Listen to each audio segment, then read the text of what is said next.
Halo semuanya, perkenalkan nama saya Cika Margitriandra.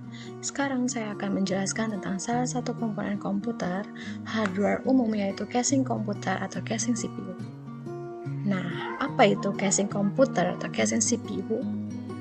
Casing komputer atau casing CPU adalah komponen komputer perangkat keras terluar yang berfungsi sebagai tempat untuk meletakkan dan memisahkan komponen utama komputer seperti unit pemrosesan dan unit penyimpanan. Nah, casing komputer ini mempunyai beberapa kelebihan. Kelebihan itu bisa dilihat dari fungsinya. Ada beberapa fungsi casing komputer. Pertama, sebagai pelindung. Nah, tanpa casing ini, semua komponen sensitif akan rentan terhadap kotoran, hewan, cairan, dan juga benda asing, serta gangguan listrik. Fungsi yang kedua yaitu sebagai struktur. Casing inilah yang menahan atau memegang setiap komponen komputer secara padat dan terorganisir. Fungsi yang ketiga yaitu sebagai pendingin.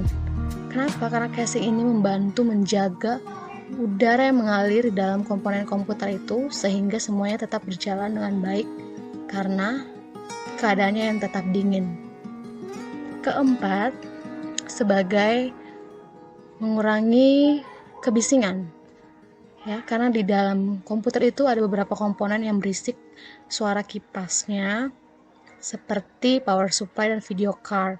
Untuk itu adanya casing ini sangat membantu dalam mengurangi kebisingan yang diakibatkan oleh suara kipas tersebut. Nah, fungsi kelima yaitu sebagai estetika. Kenapa? Karena banyak orang kebanyakan tuh melihat tampilannya kan, karena kalau tampilannya menarik pasti akan sebagai daya tarik untuk kita membelinya.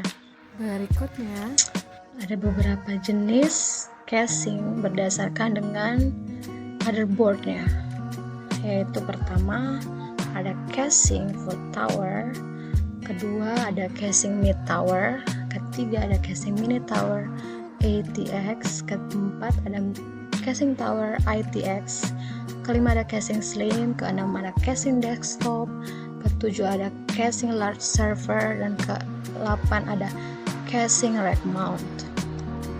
Nah, casing full tower yang pertama itu adalah jenis casing terbesar dibanding dengan casing jenis-jenis lainnya.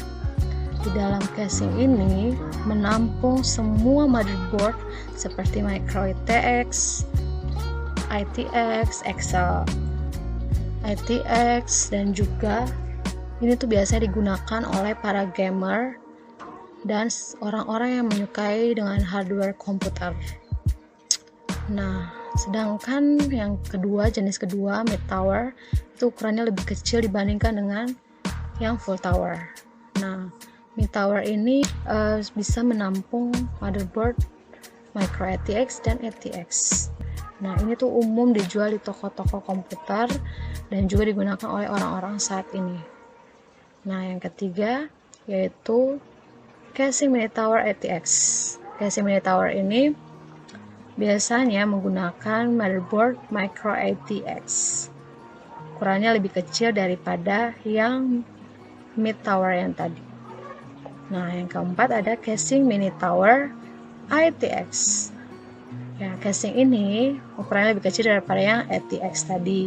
Ukuran motherboardnya juga menggunakan yang mini tower ITX. Nah, biasanya jenis casing ini menggunakan power supply yang ukurannya khusus lebih kecil dibanding dengan power supply yang biasanya kita lihat pada jenis casing komputer lainnya. Yang kelima ada casing slim. Casing slim ini ukurannya tuh slim, ya kan? Dan modelnya itu fleksibel dan bisa digunakan posisi tidur maupun berdiri. Nah, PC seperti itu banyak digunakan saat ini. Yang berikutnya yaitu casing desktop. Casing desktop ini bisa diletakkan di atas meja. Nah, jadi casing ini kokoh sehingga dia bisa diletakkan di atas meja yang bentuk posisi tidur lalu monitornya di atasnya. Gitu. Tapi kekurangannya itu tidak bisa diletakkan di lantai dan kemampuan upgrade-nya itu terbatas, dan juga casing ini sulit untuk dibuka. Nah, yang berikutnya yaitu casing large server. Nah, casing ini bentuknya seperti file kabinet yang ukurannya tuh cukup besar.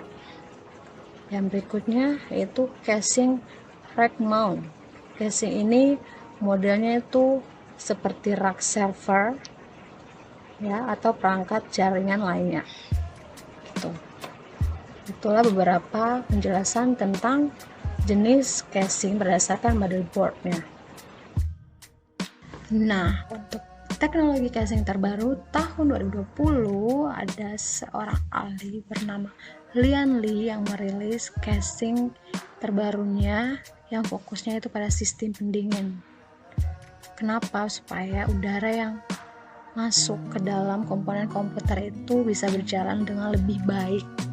Di atas saya taruh contoh gambarnya ya, kalian bisa lihat. Demikian hasil penjelasan tentang casing komputer yang saya ketahui.